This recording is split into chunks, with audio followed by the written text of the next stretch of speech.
and we'll see. Earlier this morning, for those of you that weren't here, somewhere between, or before noon, I don't recall, about 11 I think, we had a bird feeder up there. It was pretty close to the height it is right now, but Ted got up on his hind legs and resting his front paws on the tree, and he was about an inch from reaching it, and he got frustrated. So I have to admit, I helped him a little bit. I lowered it, and he was so happy. And yeah, in the process, Glen, our maintenance fella, with the hat on and manning the rope line here, over on the left. We wanted Ted to be successful. This is an enrichment opportunity, and they are animals that can problem solve. So Ted's thinking about it.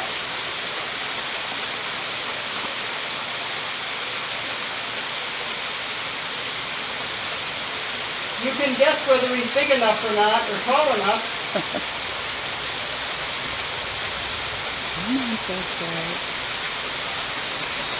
What's up there is sunflower seeds and peanuts. And I think his buddy Glen is helping him a little bit. This is called teamwork right here, Glen and Ted.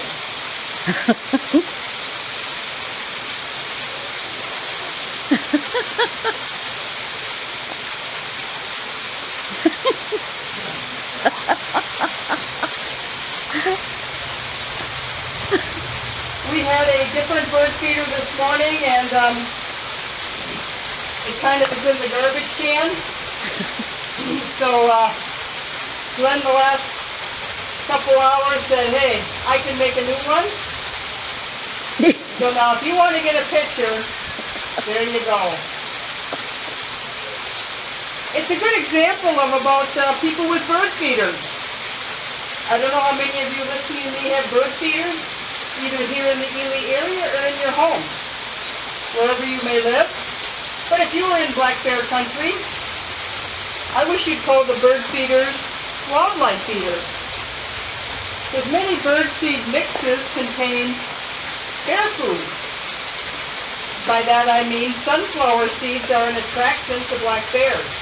In fact, Ted right there is really enjoying some sunflower seeds and some peanuts. Those are the only two things there. I can't quite tell from here what he's eating, but both sunflower seeds and peanuts are attractive. Now I'm sure in your bird feeders, or wildlife feeders, which I like to call them, you don't put peanuts, but I bet you in a lot of your mixes of bird seed you do put sunflower seeds.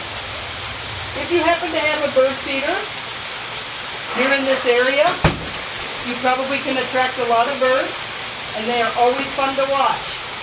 But when you attract the birds with some of those bird mixes, you can also attract raccoons, chipmunks, squirrels, white-tailed deer, which are native to here, and black bears.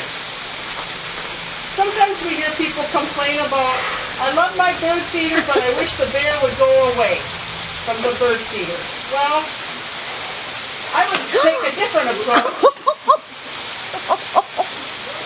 Well, I think Glen just gave himself another hour or two of work.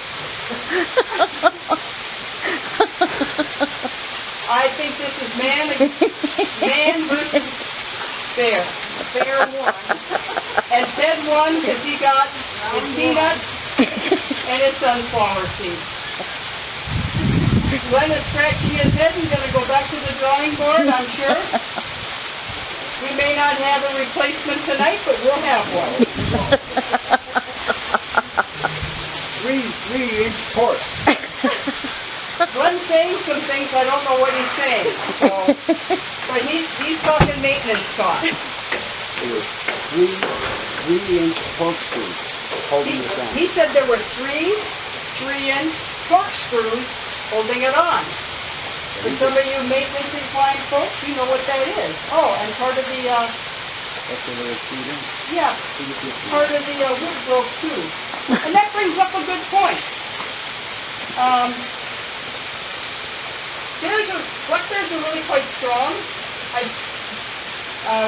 point out these two hollow logs here in front where one of our staff members, Judy here, is taking pictures. There's two hollow logs there.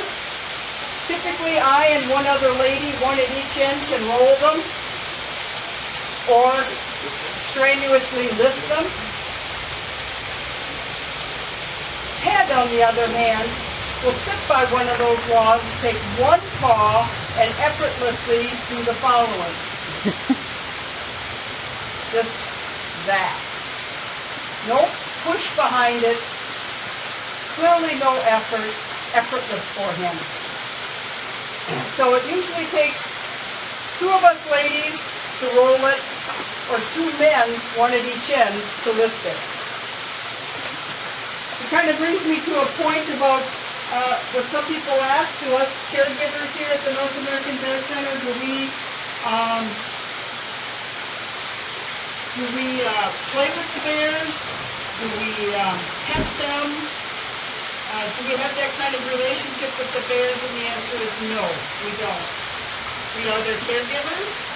We provide them food, a decent place to live, and a habitat that they are comfortable in.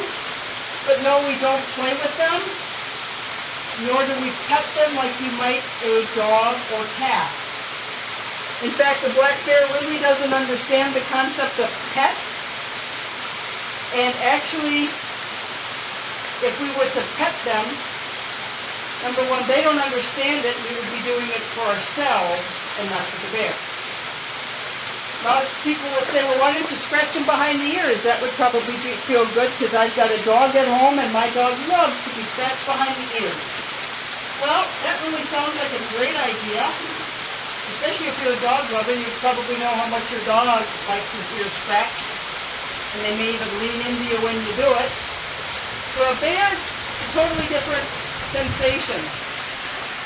Their ears are their radar. It tells them when and if there's danger around.